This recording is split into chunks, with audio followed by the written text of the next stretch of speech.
Arisu Yamabuki, an ordinary student, but well, there's just one minor issue. He's almost too perfect. Whether it's sports, exams, or even accidentally humiliating someone, he dominates everything with effortless ease. To most people, he's impressive. To most girls, though, he's just plain irritating. Perfection, after all, can be lonely. The moment opens with a late-night phone call between a boy and a girl. Before you assume anything romantic, she would rather disappear than let this guy think he has a chance. She sounds irritated, complaining that school hasn't even properly started yet, and the annoying teachers are already overwhelming them with pressure. Exams, expectations, constant studying. It feels suffocating. The boy listens quietly before telling her something unexpected. Her voice helps him sleep. After exhausting days, hearing her talk makes everything feel steady again. He casually asks which high school she wants to attend, calling her by the nickname he always uses, Apollo. She says she wants to go to an all-girls school near the ocean, somewhere with open skies, sea breeze, and waves crashing along the shore. A place that feels peaceful and untouched. He laughs softly, thinking it sounds like a dream that's almost too perfect to exist. The scene shifts to Freehan High School's opening ceremony, where the staff announces that for the first time the boys and girls divisions have merged, making the school co-ed. During the speech, the teacher makes a small mistake, and while most students don't notice, one boy immediately stands up. This is Arisu. He politely corrects the teacher, then confidently introduces himself to the class, claiming he doesn't miss details because he is 99% perfect. The room goes silent. He goes on to say that he might even be the one who fixes Japan's future, casually mentioning that he loves peaches, before adding that the final 1% of his perfection will only be complete when a girl in the class confesses her love to him. The girls stare at him like he's lost his mind. Later, his friends complain that his bizarre introduction just destroyed their chances with every girl in school. Arisu doesn't care. He isn't chasing random attention. He's looking for someone specific. Almost immediately, a girl approaches him and directly asks to be his girlfriend. He panics, says it's moving too fast, and claims he needs to use the restroom because his perfect body runs on a strict schedule before running away. As he walks off, memories resurface from middle school, when he used to stay up late listening to a radio show hosted by a girl who called herself Apollo. They never met, but they talked constantly through those broadcasts. She always ended her show with the same phrase, and he would stay awake just to hear it. Suddenly, another girl appears behind him and casually says she loves him. He nearly jumps out of his skin. Her name is Rika, and she reminds him that he was supposedly heading to the restroom. He realizes he completely forgot again. Later during lunch, a radio announcement plays throughout the school, and the moment Arisu hears the voice, he freezes. It sounds exactly like Apollo. Without hesitation, he rushes to the broadcasting clubroom and throws the door open, only to find 4 girls staring back at him. One of them complains that she never liked the idea of going co-ed, because now random boys can just walk in. Arisu listens carefully and realizes something unsettling. All 4 girls sound like Apollo, not identical but close enough to shake him. Each of them has dreams tied to their voices. One wants to become a YouTuber, another aims to be a professional voice actress, one hopes to become a news anchor, and another dreams of acting. Apollo once mentioned wanting to build her future using her voice too. Arisu becomes convinced she has to be one of them. He joins the club immediately, insisting he'll improve everything and even declaring himself president despite their protests. He promises to fix the outdated microphones and upgrade the equipment, speaking like he's running a company rather than a high school club. The girls think he's insane, but they eventually allow him to stay.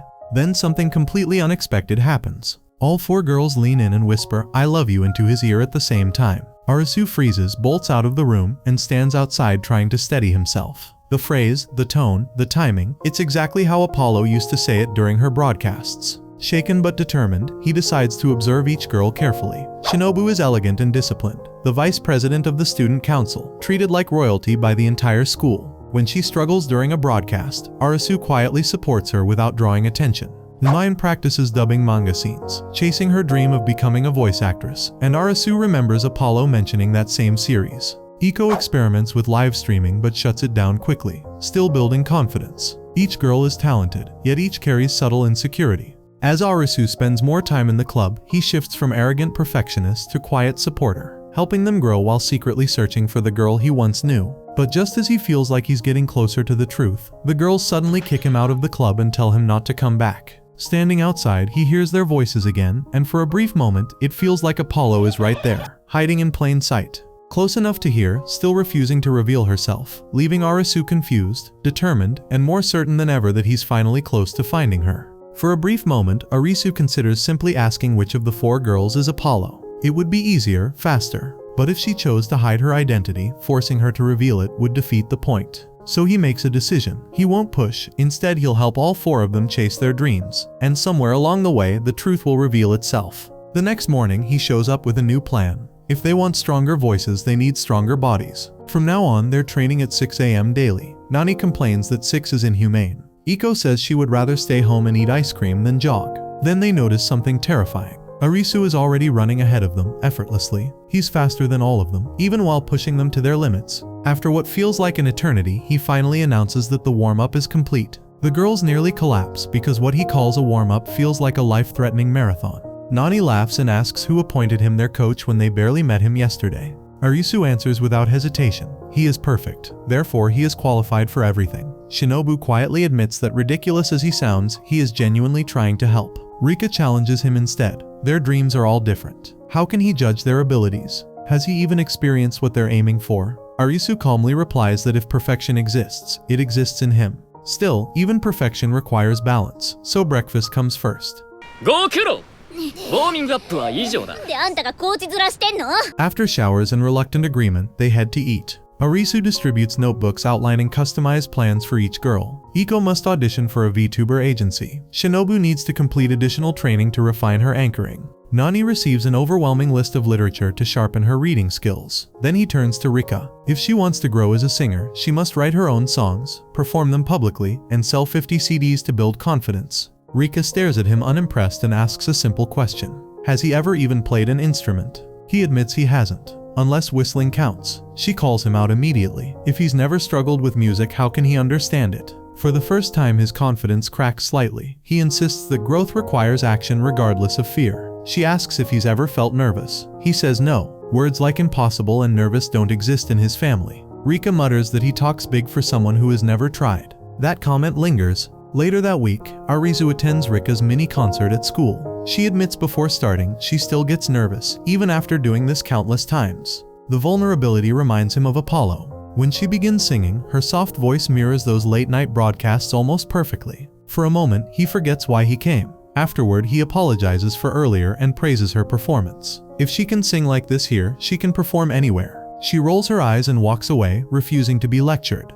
The next day, he skips the club entirely. Rika feels an unexpected guilt creeping in.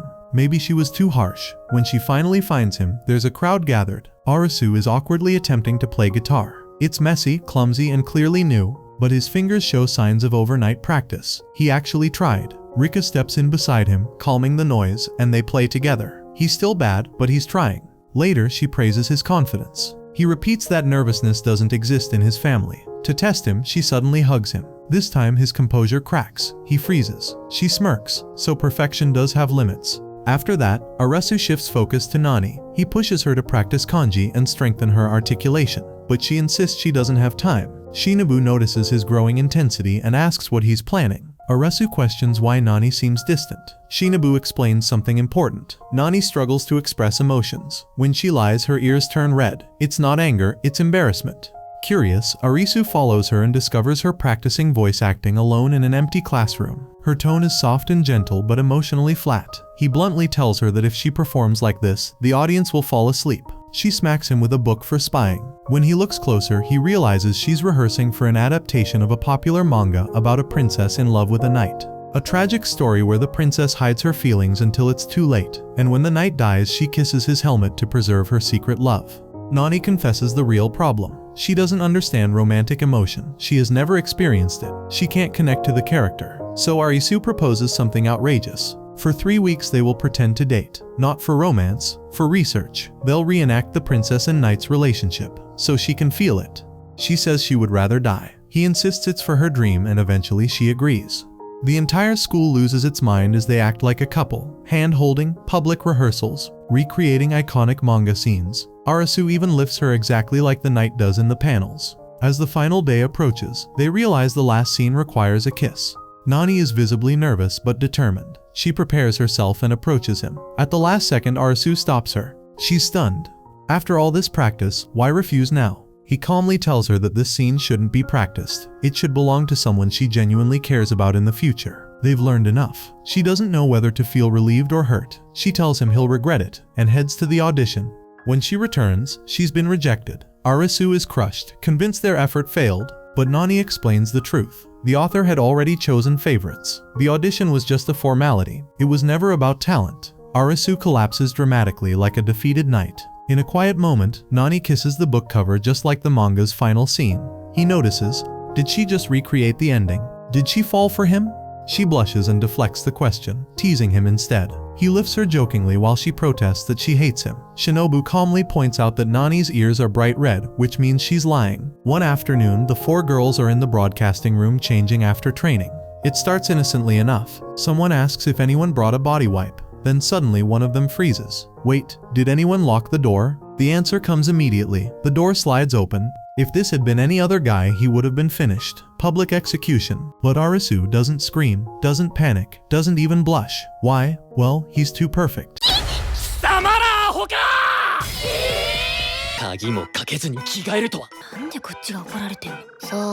Instead, he frowns and starts lecturing them. They're in high school now. Basic awareness should be automatic. Lock the door, think ahead, act responsibly.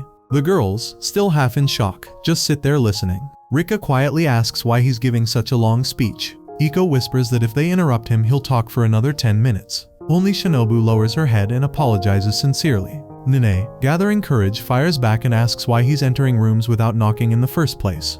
Arisu calmly replies that this isn't a private dorm room, it's the broadcasting room. He's a club member. Still, after a pause, he bows slightly and apologizes for not knocking first. The girls freeze again, the self-proclaimed perfect boy, actually apologizing. Later that day, Arisu heads back to the broadcasting room for announcements. But Rika is filling in for Shinobu. Apparently, Shinobu froze mid-broadcast again.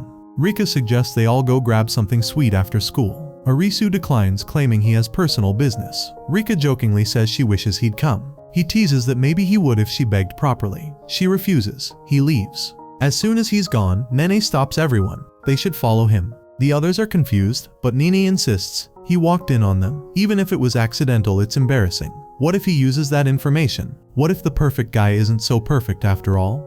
Rika argues it was clearly an accident. Iko thinks spying sounds fun. Curiosity wins. Even Shinobu hesitates before quietly joining. They trail him like amateur detectives. At one point, Nine spots him reading a magazine and assumes it's something inappropriate. She prepares to snap a picture for blackmail. When she zooms in, it's actually a book about child psychology and behavior. He's studying it because he thinks they act immature. Shinobu sighs. Maybe they're overthinking this. Still, they continue following him until he enters a cafe. Now they're convinced something suspicious is about to happen. Instead, they see him wearing an apron. Arisu is working as a waiter. They duck under a nearby table, whispering. Iko jokes he must be doing this to impress girls. Then they overhear him speaking to the cafe owner. He asks for extra shifts. He needs money. That's when they learn the truth. Even though he comes from a wealthy family, he refuses to use his father's money. He wants to earn it himself. The owner asks why he needs so much. Arisu replies without hesitation. He wants new audio equipment for the broadcasting room. Professional level gear. The goal is 1 million yen. He's doing this for them. He explains that the girls have talent. If they lack resources, he'll provide them, even if it means working exhausting shifts and enduring their complaints. Under the table, the four girls fall silent. They had thought he was just an overconfident nerd. Instead, he's quietly sacrificing for their dreams. They finally reveal themselves, all speaking at once. Arisu turns and sees his entire team sitting there. For once, his smile isn't arrogant. The next day, Nini can't resist teasing him about how cute he looks in his apron. She snaps photos while laughing about how the richest kid in school is working cafe shifts. Everyone laughs except Iko, who seems distracted. Meanwhile, Arisu grows anxious. Between his past confession video and his cafe job becoming public knowledge, he worries about rumors spiraling out of control. His carefully constructed perfect image feels unstable. That's when Iko locks the broadcasting room door behind them. She admits something. She's been streaming as a VTuber for a long time, but her channel isn't growing. She tries everything. Gaming, chatting, cooking, drawing. She even designed her own character model, but her streams feel stuck. Arisu tells her the problem immediately. Her voice, it lacks energy. She greets viewers flatly, ends streams quickly. Even when she's excited inside, it never reaches her tone. She's shocked when he reveals he has watched all her streams, every single one. He demonstrates how lifeless her delivery sounds compared to how animated she actually is. It's not about facial expressions, it's about vocal emotion. He suggests upgrading her character model to express more feelings, but she says it's too expensive. So he proposes something else. Redraw the same character with multiple emotional states. Smile, laugh, cry, get angry. If the model can't carry emotion alone, her voice must. For days they work together. When she struggles to smile naturally, he tickles her until she bursts into genuine laughter. He tells her that's the smile viewers need to hear. At that exact moment, Shinobu peeks in with a selfie stick, followed by Nene, both suspicious because the door was locked. Iko blurts out that he was making her laugh, which sounds extremely questionable out of context. Chaos erupts. Eventually, things calm down. The next day, Sumeragi Eiko 2.0 goes live. 159 viewers. Arisu watches silently from behind as she introduces her upgraded avatar. It can smile, laugh, cry, get angry, but her voice is still stiff. Viewer count starts dropping fast. Arisu abruptly ends the stream. Iko is furious. She insists she's trying. She loves streaming more than anything. She just feels scared to show too much of herself. In the middle of their argument, Shinobu bursts in again. Nene notices something horrifying. The mic is still on. Everything they said went live. Iko panics, convinced she's about to be cancelled. Instead, the viewer count skyrockets. 2,000. Then more. The audience didn't want perfection. They wanted honesty. Arisu explains that viewers connect to personality, not polish. Iko wipes her tears, laughs awkwardly, and ends the stream cutely. The chat explodes. Schoolboys lose their minds. Later, she privately thanks him for forcing her to be real. He tells her smile is cute, but the genuine one is even better. She turns red instantly, unable to control her emotions yet. But this time, she doesn't hide them. And slowly, the perfect Arisu realizes something. Helping them chase their dreams is also breaking down the walls around his own.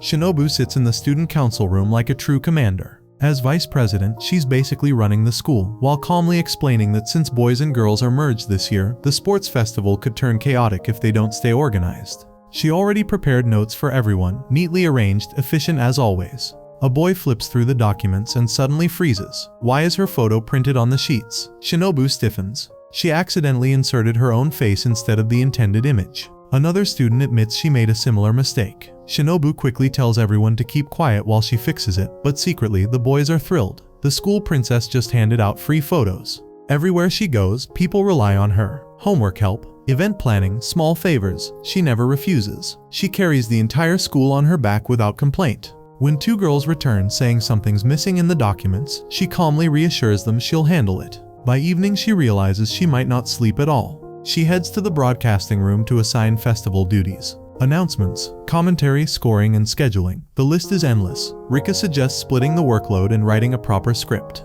Nene reminds them of how last time she and Iko handled commentary and completely ruined tennis coverage. Iko laughs at the memory. Shinobu insists she can manage everything herself. When math for scorekeeping comes up, and Nene admits she's terrible at it, Shinobu adds that to her own list too. One by one, every responsibility piles onto her shoulders. Nene protests that it's too much pressure, but Shinobu shrugs it off. She's done it before, she'll do it again. Arisu quietly suggests they broadcast during the festival, almost as if nudging her to think bigger. Nini randomly suggests a maid cafe, which Arisu immediately shuts down because that has nothing to do with broadcasting. Ideas fly around uselessly, while Shinobu says she'll think about it herself. Eventually everyone leaves for karaoke. She stays behind to work. Arisu lingers. She notices him watching, but pretends not to. He steps closer and says whatever happens next stays between them. Her heart skips. Instead of anything dramatic, he hands her a piece of candy. It's medicated for sore throats. He noticed her voice sounded strained that morning. She blinks in surprise. He admits sweets are banned in his house, and if his family found out, he'd be punished. She promises to keep the secret. For the first time, she realizes that while everyone depends on her, almost no one checks if she's okay. Arisu does. She thanks him quietly. He shrugs and says he always notices when something's off. Then he asks why she insists on carrying everything alone. She admits she wants to be reliable. She wants people to praise her work. Maybe she's afraid of disappointing everyone? He tells her she doesn't have to do everything herself. She can trust others, especially him. She hesitates, then asks him to stay with her while she finishes working that night.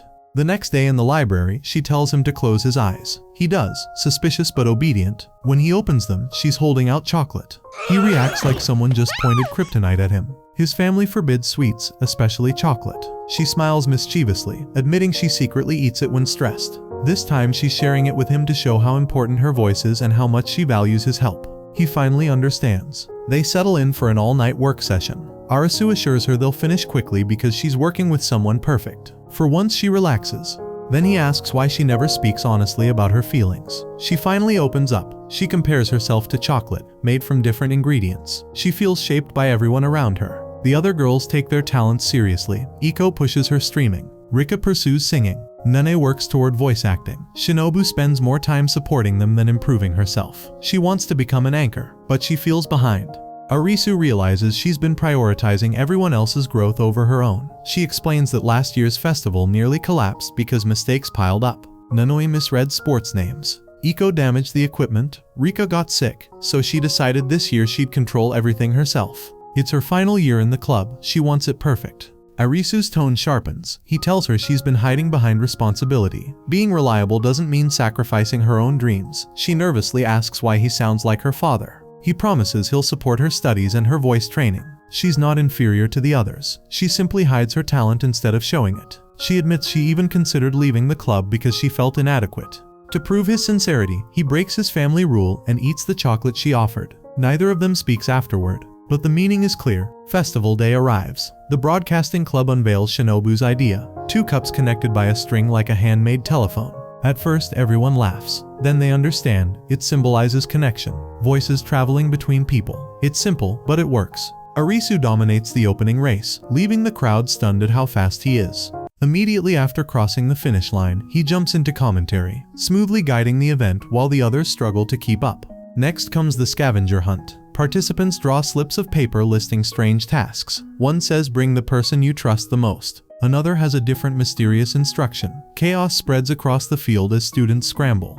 From the commentary booth, Arisu keeps everything flowing, tracking each team while the girls manage their segments. For once, Shinobu isn't carrying everything alone. And for the first time in a long while, she doesn't feel overwhelmed. She feels supported. Lemon is completely against the idea from the start. A proximity confession event during the sports festival? Absolutely not. Rika, Shinobu, Nene, Iko, and even Arisu all try to convince her, but Lemon refuses. Shinobu finally steps forward and says clearly that she wants to do this. That catches Lemon's attention because Shinobu rarely asks for something just for herself. Lemon admits that part out loud. Then the girls shift tactics. They explain that this event would boost Lemon's reputation too. Ever since last year's sports festival, her standing has been rising. If they pull this off cleanly, her influence will skyrocket. The word reputation hits differently. Lemon pauses for only a second before asking what the first step is. But there's a bigger problem. Samejima is patrolling the grounds like a romance police officer. He loudly declares that no student is allowed to enter a relationship before the age of 20. He actively separates boys and girls for even standing too close. Lemon watches him and realizes that if they don't act fast, this event will never happen. So she volunteers to distract Samejima. While she pulls him away, the others will distribute flyers for the confession event. Lemon approaches him casually, suggesting they both deserve a break after working so hard. With a little effort, she convinces him to rest somewhere shaded. The plan begins. Arisu and the girls start handing out flyers, but it's too slow. At this pace, Samejima will return before they finish, and he'll see boys and girls mingling. Shinobu quickly calls the girls aside. They need something louder, faster. Minutes later, they reappear in ridiculous disguises. Iko has a fake mustache. The others are wearing mismatched outfits. Shinobu grabs a megaphone and boldly announces that a proximity confession event will be held. If you have feelings you can't say directly, come forward. Students begin gathering immediately. For a moment, everything works. Then Lemon comes sprinting across the field with Samejima chasing her. She yells that she couldn't hold him off any longer. Samejima stops when he sees a crowd forming. Suspicious, Arisu instantly orders a tactical retreat. The girls scatter before he can figure out what's happening. Later, during lunch break, the event officially begins indoors. Samejima still doesn't understand what's going on, but Lemon keeps him distracted again, dragging him toward lunch. Meanwhile, Shinobu takes a deep breath and begins reading the first confession aloud through the string phone setup. Students have written anonymous messages to people they secretly care about. Rika, Nine, and Iko stand nearby, watching how excited everyone is. Rika proudly notes that Shinobu's idea worked. Iko then casually asks if the two of them have any confessions of their own. Nene speaks first. She admits she met someone who helped her more than she ever expected. But because she was embarrassed, she kept clashing with him instead of thanking him. Now she wants to apologize. Rika follows. She says she once acted cold towards someone too. It wasn't his fault, it was hers. She just didn't know how to respond to someone trying so hard for her. Iko hesitates before speaking. 3 years ago, she used to talk to someone regularly over voice chat. Then she suddenly disappeared without explanation, leaving him confused. She wants to tell him not to worry anymore. All three are clearly talking about Arisu when disaster suddenly strikes and the mic cuts out, causing the crowd to murmur as Shinobu panics. But right on cue, Arisu bursts in holding a megaphone he borrowed from Samejima with Lemon's help, and hands it to her like a knight delivering a sword, allowing her to resume reading as more confessions pour in until she picks up one that feels different. One clearly about Arisu, written by someone who admits she ran out of his life without explanation, apologizes for disappearing, and confesses she has always regretted it, making Arisu's heart stop as he becomes convinced he knows exactly who wrote it, rushing towards Shinobu ready to demand the name, but pausing when he sees her nervous expression and choosing to step back instead. And as lunch break nears its end, Shinobu announces the final confession, a direct declaration of love for Arisu, from a girl who says she left him suddenly in the past and now wants to meet him properly this time. And at that exact moment, his phone vibrates with a notification that Apollo has started streaming again. So without hesitation, he runs outside the confession room, where through the string telephone setup, a familiar voice speaks softly that they have finally met again, prompting Arisu to ask to see her only for her to explain that is exactly why she called him there. And for the first time since middle school, the voice he has chased for years is no longer just a memory but standing right in front of him. Later that night, everyone gathered at Lemon's place to celebrate. Lemon looked way too proud and said she could not believe her plan worked this smoothly, so now it was party time. However, Nene immediately started pressing her and said she thought they were going to a restaurant. She reminded everyone that Lemon had been against the idea earlier and now was acting like the mastermind. Lemon just brushed it off and said staying home saved money. And meanwhile, Iko joked that Lemon had already started drinking before the party even began. Shinobu then wondered why everyone had to dress up since school uniforms would have been easier. Lemon explained that kids hanging around like that was not safe, especially with a boy around, and once they changed clothes she could not boss anyone anyway. Then Nani joked that teachers were supposed to teach useful life skills but somehow only fueled chaos. Still, the party started rolling and everyone cheered for Shinobu because she planned everything and made sports day fun. Rika quickly added that Lemon deserved cheers too, since she paid for it all. Lemon froze and said she never signed up to fund the whole event and thought they would split the bill, but nobody even paused. The party had momentum now and there was no stopping it. Soon Lemon started noticing the outfits and instantly caught the vibe. The girls were clearly trying way too hard. She teased Arisu by saying future mothers of his kids were trying to impress him, which instantly made Nane panic. Lemon then casually dropped another bomb and said one of the four girls had definitely made Arisu feel something, even if nobody admitted it yet. Nane claimed she dressed like this every day. Shinobu said she just picked what she liked, and Iko said she simply wanted new clothes. Lemon then turned toward Rika and told her not to dodge either. After a short pause, Rika admitted she wore the dress just to hear Arisu call her cute. The other three got stunned because they all had the same thought, but kept it locked inside.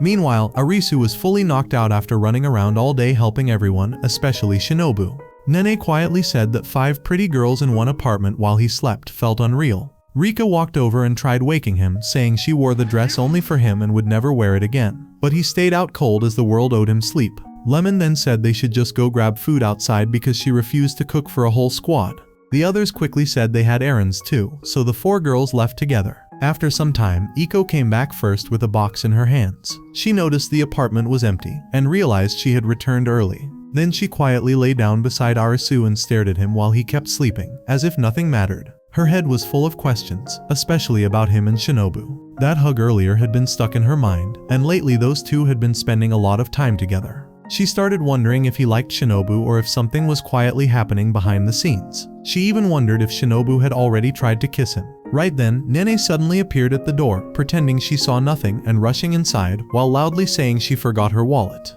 The acting was painfully obvious. Iko instantly got tense and tried to switch the topic fast, saying she only came back early because she bought a gift for Arisu. Iko had come back way too fast, and Nene instantly started wondering why she even stepped into that moment. Her brain kept running in circles. If Iko wanted to kiss Arisu, then why should she care? Maybe she should have just stayed quiet and left it alone.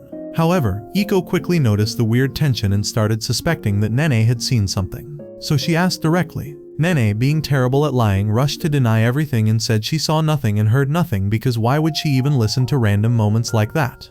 Then Iko suddenly asked if Nene had ever kissed someone. That question hit like a brick. Nene tried to dodge it and switch topics, but Iko kept dragging it back. Eventually Nene admitted she had kissed someone she liked. A proper kiss, at least in her own definition. Still, she kept one detail locked inside. She never mentioned that the person was Arisu. After that, Nene flipped the pressure back and asked if Iko liked Arisu since she almost kissed him earlier. Iko froze, then slowly admitted that being around him always made her feel warm and happy. Then she asked if Nene liked him too. Nene hesitated but confessed that she usually disliked boys. Yet Arisu felt different because he genuinely cared about everyone. Just then, Shinobu's voice came from outside, and both of them panicked instantly, even though they had done nothing wrong. She walked into the room and found it empty. Seeing shoes near the entrance, she got confused and wondered where everyone went. Meanwhile, the truth was way funnier. Nidhi and Iko were hiding under the bed like criminals who forgot their crime. Seeing Arisu sleeping alone, Shinobu slowly started opening her heart. She talked about how happy she felt because he had supported her all day. She was just about to confess something deeper. But then another voice echoed from outside. The fourth member had arrived. Panic level doubled. Both girls tried squeezing deeper under the bed while Shinobu froze. Soon Shinobu noticed two people already hiding there and snapped, asking how long they had been spying. Still, there was no time for drama. Before Rika entered, everyone somehow managed to vanish from sight. Then Rika walked in and casually started changing clothes. She complained loudly that she wore the dress only for Arisu, and he did not even notice, so now she was done with it. Things stayed quiet until Rika kept talking, and suddenly Iko slipped up. One tiny mistake, and the entire hiding operation collapsed. Everyone got exposed at once. Later, when Arisu finally woke up, the room looked completely normal. Nobody mentioned the chaos. Instead, they told him they brought a cake, because he had helped every single one of them. Normally, his family avoided sugar, but he saw how sincere they were and could not refuse. So he ate the cake even while Shinobu warned him he might regret it later. He kept going anyway, because hurting their feelings felt worse than stomach pain. Just when he thought he survived, Lemon walked in with another cake and announced a game. The loser would have to eat the whole thing. Everyone silently knew Nani was doomed, since games were her worst enemy, and Lemon was too busy sipping beer to save anyone. Nani played nervously while the rest moved like pros. Meanwhile, Arisu was already dizzy from sugar overload and barely keeping his balance. He closed his eyes for a moment, trying to recover. When he opened them again, the battlefield had changed completely. The others had stacked blocks into a nightmare tower. One wrong touch and it would collapse, a perfect trap. He tried moving carefully, but fate had already signed the contract. The entire tower crashed instantly. First loss, no mercy. That meant he had to eat the remaining cake alone. After all that madness, they finally stepped outside together, laughing like nothing made sense but everything felt right. And just like that, the night rolled forward with chaos, sugar, and way too many emotions packed into one evening. Like always, Rika is up on stage doing her thing, and this time the crowd is even bigger. People are hyped, and they keep cheering while asking her to sing something from AKB48, which clearly feels like a cheeky knockoff. Meanwhile, Arisu stands there watching, and he actually looks impressed. He even starts thinking that if this keeps going, she might leave him behind in popularity. Everyone clearly loves her, and that part makes him proud. Still, something keeps poking his brain.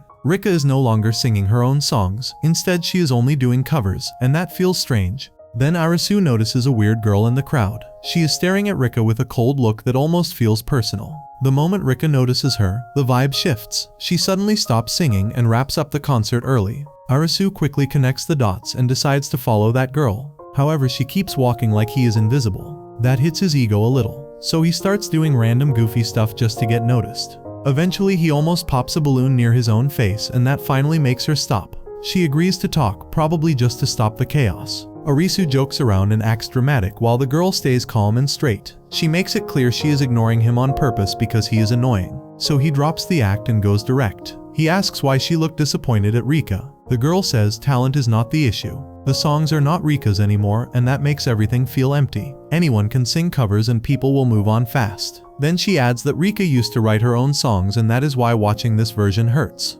Arisu starts putting things together and asks if they were close. She shuts it down and tells him to leave. Meanwhile, the scene shifts to Rika sitting alone trying to write something. She keeps staring at the page but nothing comes out. Regret quietly creeps in because she knows she left songwriting behind. Just then, Arisu shows up out of nowhere. She gets surprised and asks how he found her. He casually drops the name Aiko and admits he talked to her. He also mentions that Aiko feels disappointed seeing her stuck in cover mode.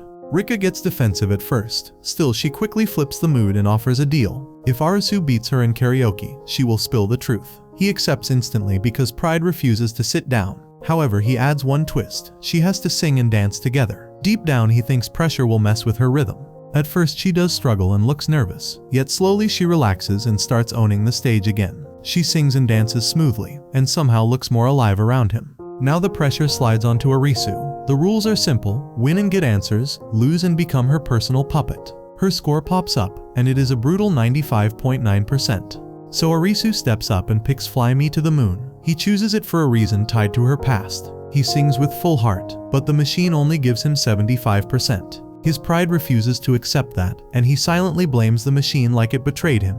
After that, Reka asks why he picked that song. A small flash of memory shows he learned it from Aiko. The song connects to Reka's past and someone named Apollo. Slowly the dots start linking together in his head. The vibe turns serious because he begins to feel that Reka is hiding something way bigger than she lets on. Rika finally decides to open up and tell Arisu why she stopped singing her own songs. She admits that she used to perform only originals. However, something happened, and that moment planted fear inside her. Ever since then, standing in front of people with her own lyrics feels heavy. Arisu gets surprised because he already lost the karaoke battle, and still she is sharing all this. Yet she smiles and explains that scores were never the real rule. The better performance wins, and in her eyes he already won. He picked a song she loves the most, so numbers do not matter. Hearing that, Arisu feels a wave of relief. At least his pride as Yamabuki Arisu survives without taking damage. Then Rika explains things properly. Covers feel safe because people already like them. However, originals feel risky because judgment feels real. She keeps worrying that people will ignore her words or compare her to others. Deep down, one memory keeps haunting her. Someone special once told her she could never become a good singer. That one line stuck like a thorn. Now every time she tries to sing her own songs, fear quietly shows up again. Arisu listens and nods because he actually gets it. He shares how being the eldest son in the Yamabuki family forced him into perfection mode. Speeches, expectations, pressure, all came early. At first he was scared too. Still, with time he built confidence by facing crowds again and again. Then he tells her something simple but real. Thinking about people while creating kills creativity. Songs should come from the heart, not from fear. So he tells her to sing one of her old originals again. He asks her to meet him on the rooftop the next day, and promises to bring an audience. It does not sound like a request, it sounds like an order. In his head he is already acting like their manager. The next day Rika walks to the rooftop feeling nervous. Her chest feels tight because sharing her secret already felt risky, and now she has to sing again. Her heartbeat gets louder with every step. Still, she opens the door and suddenly pauses. 3 familiar faces are waiting there. Her closest friends stand ready like a tiny support squad. Arisu casually says this is the audience she needs. No judgment, no pressure, just people who care. Slowly, her fear starts melting and she begins singing. With every note her confidence grows and their cheers carry her forward. Later, Arisu drags the 4 girls out for shopping. The official reason is buying shoes for his little sister. Real reason is clearly hanging out. One of them complains, but he brushes it off and calls it a team outing. Money should not ruin the mood. While helping Shinobu pick outfits, he notices she keeps choosing white. She calmly admits she loves white. That small detail hits Arisu's brain because Apollo also loved white. Now suspicion quietly wakes up again. Then Iko shows up asking help with a toy machine. Arisu handles it easily, and she hugs him tightly and says the stuffed toy will remember him now. Soon after, Naintoim brings takoyaki, which happens to be Rika's favorite. That only adds more confusion. Every girl carries some Apollo energy and Arisu's brain starts overheating again. Finally, he asks where Rinka went. Nine casually says she went to watch ducks near the lake. So Arisu decides to bring her back and gather everyone again. When he finds her, she teases him by saying pulling everyone together feels like their first date. That line makes everyone laugh and lightens the mood. Then she plays a song from Hug Notes, her favorite band, and suggests they all sing together. Arisu quietly starts overthinking again. Many people like white, takoyaki, or soft toys. However, liking this band feels oddly specific. It almost feels like a hidden signal. Still, nothing feels certain. The mystery of who Apollo really is stays alive, just sitting there and refusing to leave. The following morning, Arisu enters the broadcast club room and is greeted by everyone except Nene. He thinks that it might be that time of the month, so he just leaves her alone. But this only pisses off Nene, who starts throwing things at him to get his attention. Arisu finally asks her if there is anything wrong, but Nene refuses to say anything and runs away from the club room. Poor Arisu can only turn to the other 3 as he asks them what's going on with Nene. They tell him about Nene's practice session with the theater club and believe that it must not be going very well. The girls beg him to go and help out Nene, so as their trusted errand boy he accepts the task and starts stalking Nene to the theater club room. There he finds Nene practicing a rehearsal with another girl named Sira. There are quite a few girls in the club room, and they all seem to be praising how well Sira is doing. One of the girls spills the tea that Sira wants to become a professional actress, so that she can marry a rich actor and then divorce him to steal half of his wealth. As black-hearted Sira might be, she is a very talented actor. Nene, on the other hand, does not understand the complexity of the scene and ends up ruining it by acting all mo and cute. Sivra is thrown back by her terrible acting and asks Nene if she did not read the script at all. Nene answers that she memorized the whole script and was thinking of it while saying her lines. Sira is stupefied and can't believe that Nene does not know that professional actors don't think before saying their lines, or it might ruin their immersion in the character. Nene calmly takes her critique, but on the inside she is completely burning with anger and embarrassment. She even regrets her decision to help the acting club, thinking that it might help her improve her acting skills. But now that she is here, it has been nothing but absolute shame for her. After running away from the rehearsal, Nene is sitting in the club room mumbling to herself. The other club members are watching her from the side, but no one dares to walk in, except Arisu. But he doesn't just go inside the club room to encourage Nene, instead he starts to rage bait her into showing her true emotions. As the tsundere archetype, Nene starts to throw things at Arisu, but this only makes him smile as he wants to bring out her true raw emotions. After a whole lot of throwing things around and crying, Nene calms down as Arisu sits down to discuss what's wrong with her acting skills. He tells Nene that if she wants to become a professional actress, she needs to experience different things, so that she knows what to feel when she is acting as certain characters. Arisu starts with her current rehearsal, where Nene is the wife of a pathetic cheater husband who comes home to apologize to his wife for cheating on her. According to the script, Nene has to bottle up her feelings and forgive her husband, but since she has never been cheated on in real life, she isn't able to deliver the true raw emotions. That's why Arisu wants to help her experience the feeling of being cheated on, so that she can act naturally. Nene looks at him as if he were stupid and asks him how he is even going to do that. Arisu gives a smug smile and tells her that they will once again pretend to be a couple, but this time he will cheat on her with Iko. However, things don't go very well, as Nene does not really feel anything, seeing Arisu and Iko act like a couple in front of her. Nene believes that this whole idea was stupid from the start, so she decides to quit early today and continue it on some other day. Arisu and Iko can't force her, so they both leave together as Nene stands there looking at their backs. Just then she remembers the moment when Iko tried to kiss Arisu at Lemon's apartment, and the feeling that she was trying to catch all this time comes naturally. But she quickly shakes off her thoughts and is about to walk home when her eyes suddenly fall onto Arisu and Iko, who are sitting together with their hands held together. They both knew that just pretending to be acting in front of Nene wouldn't be enough, which is why they decided to trick her into believing that they were dating for real. However, they didn't expect Nene to just completely freeze, so Iko decides to change their plan a little bit as she leans forward to kiss Arisu for real. Arisu believes that Iko is just acting and that she will immediately stop, even if Nene does not jump in to stop them.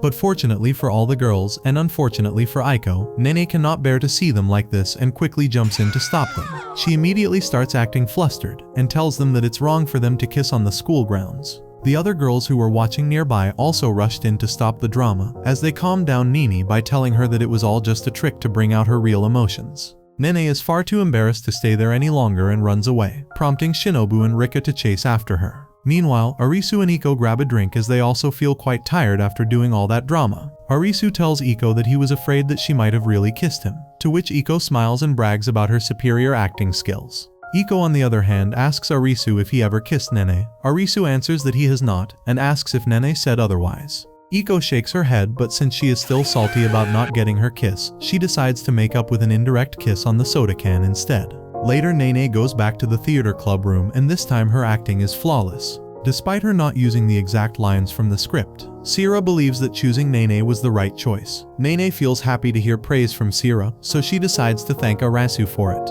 Arisu is glad that it all worked out, as he almost got his first kiss stolen by Iko if she hadn't butt in. Nene becomes quiet after hearing this and mumbles that if she were in the same position, she too would have kissed him anyway. Arisu doesn't really hear it, but before he can ask again, Nene disappears faster than the anime fathers leaving for milk. One night, Iko dreams of crossing 3 million subscribers, which marks her career as the #1 VTuber in the world. Unfortunately for Iko, this is just a dream, and when she wakes up once again, she is back to streaming to 30,000 subscribers. But for Iko, even this is an insurmountable achievement, as she could have never hoped to achieve such a number this soon. However, her confidence is instantly ruined when some passing by students comment that a VTuber by the name of Ao Mamatose has just crossed 3 million subscribers to become the biggest VTuber in history. Iko becomes depressed after realizing that it will take her centuries to reach 3 million subscribers if she continues at her current pace. But afraid of disappointing Arisu and the rest of the group, she quickly shakes off the depression and starts looking into Mamatase Ao to learn more about the art of VTubing. After watching a lot of her streams, Iko learns a few important things. First, she notices that Mamatase Ao covers a lot more variety of content, such as doing 3D concerts, cooking streams, study streams, and a whole lot more. Since Aiko doesn't have a 3D model yet, she can only try to copy her other streams. She starts her new content with a cooking stream, which she fails miserably at, as she doesn't even own a hand camera. After ruining the first stream, she tries doing a bunch of other stuff, like singing till she hits 3 million subscribers, or studying to get the highest score in all of Japan. But unfortunately, all of these streams fail, and she doesn't hit any of her targets. By this time, Arisu also learns of her shenanigans and tries to confront her. But Iko is way too slippery to be caught and instantly runs away when she gets a chance. Iko is afraid to tell Arisu that she wants to surpass Momotase Owo, as she is worried that he might laugh at her ambitions. So she just silently hides herself and plans her next move to surpass Momotase Owo. And if there's one thing Iko knows, that all VTuber fans love fan service, Iko announces to her fans that she will be revealing a new outfit soon, which makes all of her fans very excited. After a couple of days of preparation, Iko presents her new outfit, an extremely gooner swimsuit, which awakens all the gooners in the VTubing community to goon to her. Her bold choice even surprises her clubmates, who can't help but feel embarrassed looking at her jumping to get the viewers' attention. But Arimuru's had enough of her antics. He immediately grabs her tablet and forces her to quit her stream and tell him what's going on in her head. After an awkward silence, Iko finally confesses that she wants to surpass Momotase Ao. She expects Arimuru's to laugh at her ambitions, but Arimuru's proves her wrong and instead encourages her by telling her that she has way more potential than whoever this Momotase Ao is. Iko doesn't understand what's so good about her, so Arimuru's tells her that she has a much better voice than Momotase Ao, and that a good voice is the foundation of any popular VTuber. He also mentions a few other things that make Iko blush from head to toe, as she can't handle so much praise in one sitting. But Arimuru's assures her that he is confident in Iko that she will definitely surpass Momotase Ao sooner or later. After encouraging Iko, Arisu asks her why she randomly became so hyperfixated on trying to achieve 3 million subscribers. Iko answers that she saw a dream but refuses to share any more details, as she would rather have him see her achieve her dream with his own eyes. The following day, Arisu plans to have Iko start streaming a horror game, as another VTuber with 150,000 subscribers will soon be collaborating with other VTubers to speedrun the said horror game. However, Arisu does not know that Iko is a scaredy kitten who can't play or watch the horror genre. The whole time Iko is streaming, she keeps on screaming about wetting herself, which quickly becomes viral, and suddenly, a lot of new viewers join her streams. But Iko is sad because she won't be getting the invitation from that streamer. Arisu encourages her and tells her that he is confident that she will definitely get an invite. Just then, Iko's phone rings, so she picks it up and notices that it's an invitation from Momotase Ao herself. Iko is absolutely freaked out, as she can't believe that John VTuber herself invited her for a collab stream. Arisu quickly calms her down and tells her that she is just one of the 50 VTubers that Momotase Ao has invited to collab with her. The collab is about a knockoff version of Mario Kart, which is something Iko is very good at. Iko is excited about the collab, as it will be her first ever collab with another creator. The collab stream starts with Iko in an elimination bracket with 3 other VTubers, who are just massive bullies and keep on harassing inexperienced Iko. This leads to her getting last place, which completely shatters her dream of collaborating with Momotase Ao. Arisu is worried that Iko might be depressed after such an event, but he is completely wrong. Iko feels great after the collab, and even though she couldn't share a stream with Momotase Ao, she still had a lot of fun with the other creators, even though they were quite mean to her. While they are talking, Iko's phone rings, and this time, it's a call from Momotase Ao herself. She apologizes to Iko for putting her in such a terrible group, and promises that she will make up for it by inviting her to another collab some other day. She also tells Iko that she must have a great manager because her recent streams have gotten way better. Arisu is shocked that Momotase Ao was able to learn this much just from a single collab with Iko. Meanwhile, Iko hangs up the call and kisses Arisu through her tablet as a reward for his efforts. Back in the club, the other girls are also watching Momotase Ao's collab stream and are a bit upset seeing Iko get eliminated like this. But they are still happy for Iko while being helpless at Arimuru's for always pushing them around forcefully.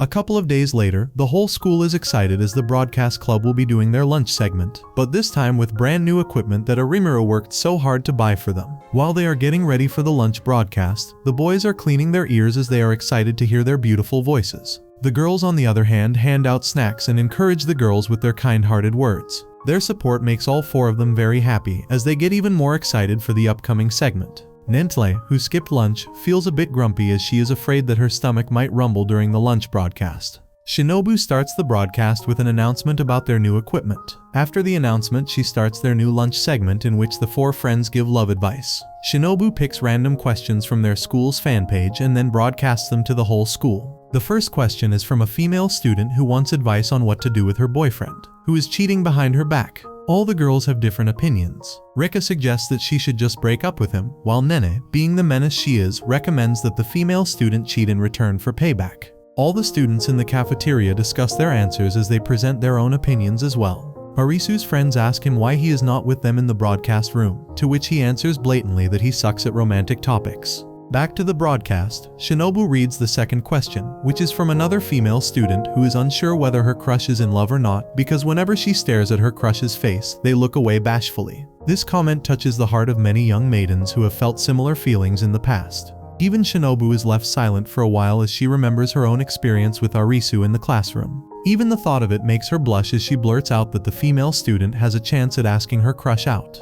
Shinobu is too embarrassed to continue the segment, so they end it for the current day. The following day, in another lunch broadcast, Shinobu once again takes the role of the anchor as she reads out an update from the female student who asked the question last time. This time she wants to ask for a recommendation for a restaurant for their first date. Shinobu passes the question to Iko, who starts imagining herself in the same situation but with Arisu. Her own imagination makes her blush as she answers that if it were up to her, she would choose okonomiyaki. The girls agree with her answer as it would be a fun first little date. The next day, the same female student has another update on her date, as she writes that everything is going well, but she doesn't know how to close the deal. The girls can understand her feelings, as it's hard to confess with words sometimes. That's why both Rika and Nene have solutions of their own to solve this problem. Rika encourages the female student to just go for a hug, while Nene straight up goes for the kiss.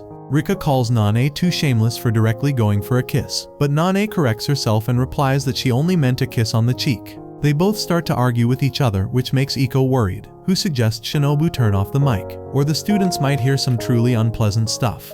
But it's already too late by then, as Arisu has already made his way up to the club room to shut them up. Meanwhile, the whole cafeteria is gossiping about Rika and Nini for being so mature to already talk about such topics. In the end, to save everyone's image, Shinobu has to lie that this was all part of a fake campaign that they were doing, so they shouldn't spread any rumors based on the information. After the whole drama is over, Arisu invites Iko to come with him as they need to discuss their plans for her next live stream. Nini is a bit surprised to see Arisu call Iko by her first name, so she immediately starts bugging Arisu to call her by her first name as well. Rika can't stay behind, especially when it comes to Neni, so she also orders Arisu to call her by her first name from now on as well. The last one to remain is Shinobu, so Arisu asks her if she also wants to be called by her first name, but Shinobu is too embarrassed and decides to stick with her family name. Arisu doesn't mind it. Instead, he asks her if she is alright, since her face is red. Shinobu answers that everything is fine and that she is ready for her study session with him. After confirming it, Arisu and Shinobu leave for the restaurant where he starts tutoring her in some subjects. While Shinobu is studying, he orders himself some fries and tries to hand feed some to Shinobu so that she wouldn't accidentally dirty her notebook. Shinobu is too embarrassed, so she declines by saying that she doesn't like fries that much. But when Arisu mentions that Rika would have never rejected the fries, she immediately grabs his hand and starts eating the fries. After they are both done, it starts to rain, and Arisu doesn't have an umbrella, so Shinobu decides to share hers with him. As they walk towards the station, Arisu talks about how quickly she is learning everything and that soon she won't need him. Shinobu feels a bit sad thinking about it, so she shifts the topic towards the other three girls who have also been trying their best to improve.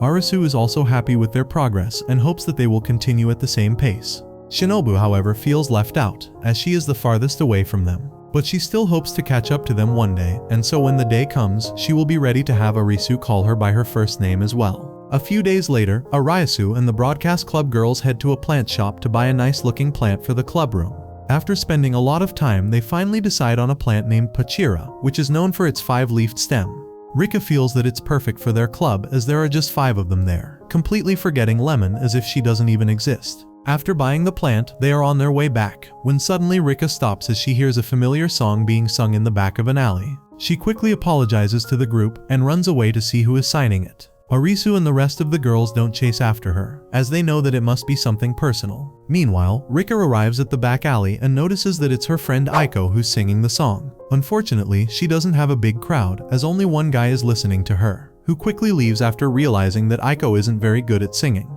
Rika, however, just stays hidden behind the wall, afraid to face Aiko, as she knows that her friend will feel awkward. After finishing her current song, Aiko moves on to her final song, which is something she and Rika wrote all the way back in middle school. But an annoying old man comes to disturb her, as he requests her to quit her performance, as no one wants to listen to her crappy songs. Aiko, however, doesn't pay any attention to his words and just asks him to piss off, as she would sing whatever she wants and that she doesn't care if anyone listens to her or not.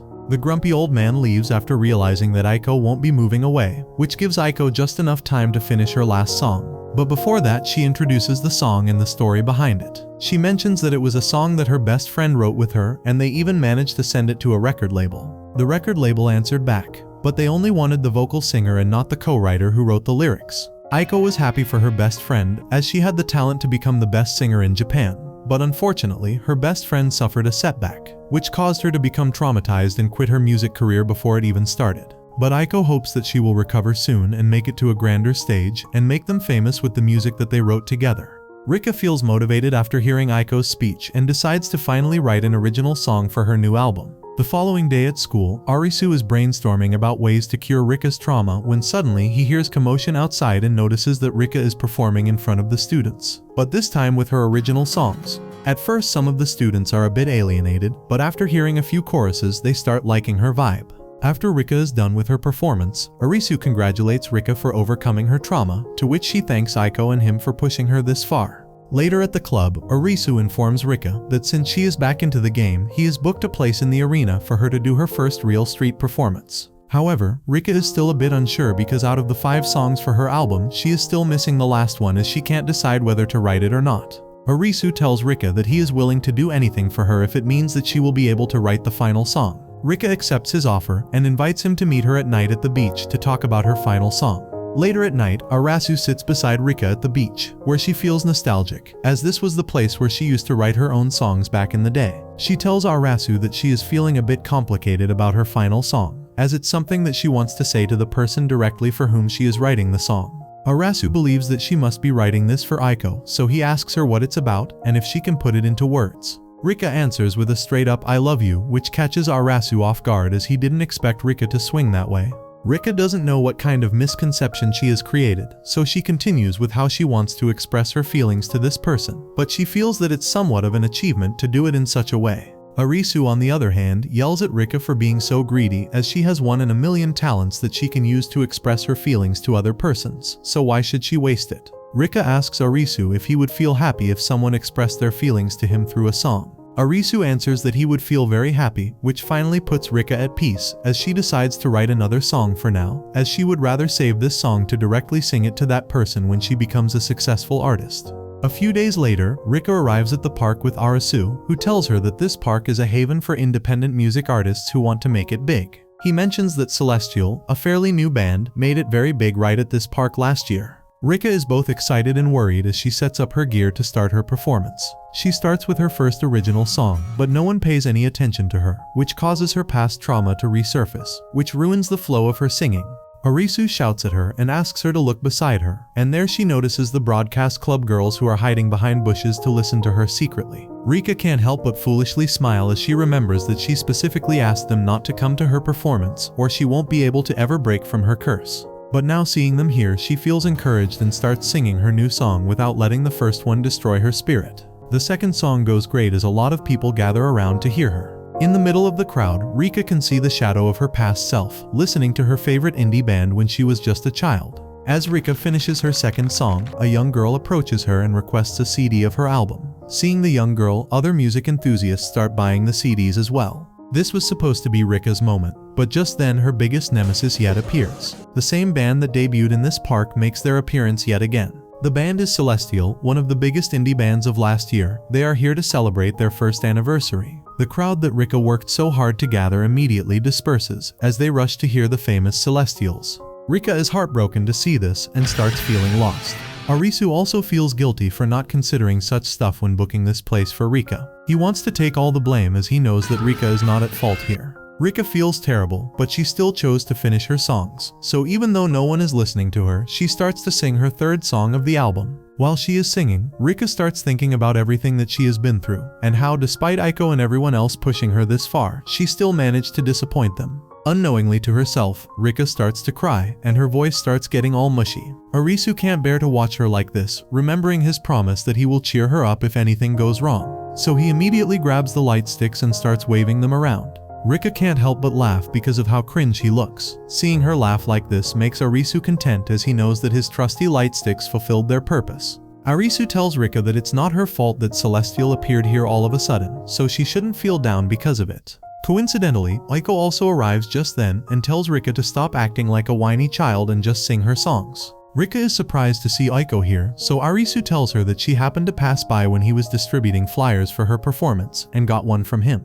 Rika is still glad that Aiko is here, so she sings her fourth and last song in front of her. After she is done singing, Aiko expresses her distaste in her song as it was lacking the usual energy that she loves in Rika. So instead, she grabs the mic and challenges Celestial to a band battle. Rika is startled and quickly asks Aiko as to what she is trying to do here. But Aiko calms her down and tells her to just sing their song Call of the Night and be done with it. After a heartfelt singing session, the broadcast club heads to a restaurant for an after-concert party. The girls are a bit disappointed that Aiko wasn't there to join them, as she was way too shy to meet new people. As they are eating and having fun, Rika realizes that she has left her wallet at the park. She is about to rush to get it all alone, but the girl forces Arisu to go along with her. In the train, Rika is happy to have the whole compartment to themselves. She invites Arisu to sit with her, but Arisu is still a bit too guilty for failing her like this today. Rika is also saddened, but she tries to cope by saying how she still sold 20 CDs, which is not a lot compared to her initial goal of 50, but she still almost made it halfway there. As she is saying this, Rika starts to cry, as what happened today also deeply scarred her. Seeing her cry makes Arisu also burst out in tears, as it was his own fault that her first public event got ruined like this. Rika can't bear to see Arisu cry, so she takes him in a hug, which only makes their tears run down even faster. The anime ends with all the girls going their own way to achieve their dreams. Shinobu buys a book to improve her anchoring skills while Iko focuses on improving her live streams. Nani applies for more voice acting gigs, and Rika is back to being an optimist once again. That concludes the anime recap. As always, if you enjoyed, let me know down below and I'm out.